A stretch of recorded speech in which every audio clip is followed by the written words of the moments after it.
taking part in or just supporting sport, it is generally accepted that South Africans seriously love their sport.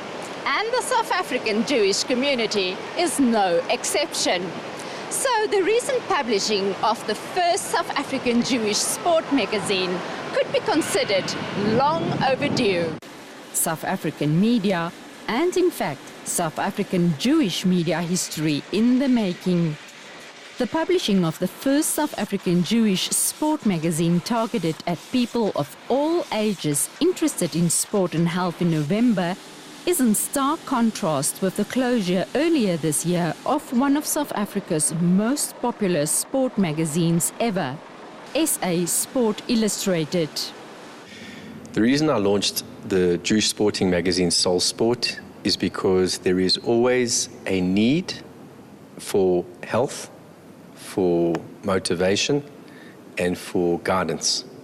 And we're using the medium of sport. We find that our most target appeal is the latter youth.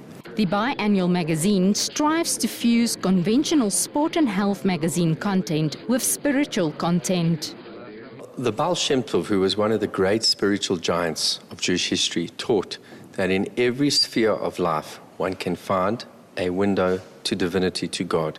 And so Soul Sport tries to find just that, the divinity, the spirituality, the godliness, which is found within sport, health and exercise, and to bring that to the fore. Paralympic champion Shireen Shapiro is working hard to recover from a shoulder injury in time for the Rio 2016 Olympic Games. Being a Jewish sports star in South Africa is such an honor and a privilege, and knowing that there's going to be a South African Jewish magazine being launched just for Jewish people out there is so amazing. Despite digital publishing still being small in South Africa, competitiveness in the country's conventional magazine industry is as fierce as anywhere else. But there's an interesting paradox in the country's niche magazine sector. Launching a new sport magazine in South Africa at the moment is quite challenging. The advertising revenue is difficult to come by. A lot of people are turning away from print and going towards digital or online, so that's already a challenge.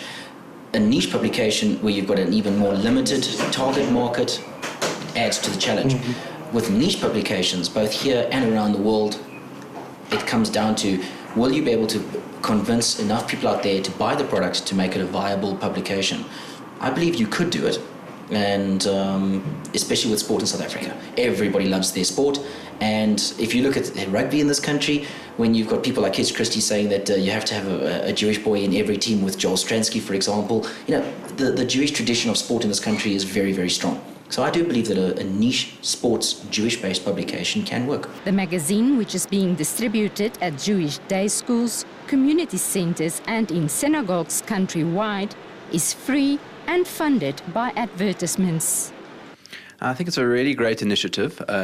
Jews and sports are not always something that you assume go together, and yet the magazine highlights the number of different ways in which Jews are involved in so many different sports. It's fascinating, it's awesome when you think about Jews of yesteryear and greats, sporting greats of yesteryear, who are mentioned in this magazine. It gives people an insight into what's going on in terms of sports and the Jewish community, which there has never been before. I think that within the context of the South African history, it's just amazing to have a magazine published that brings together both spirituality and sports in one magazine.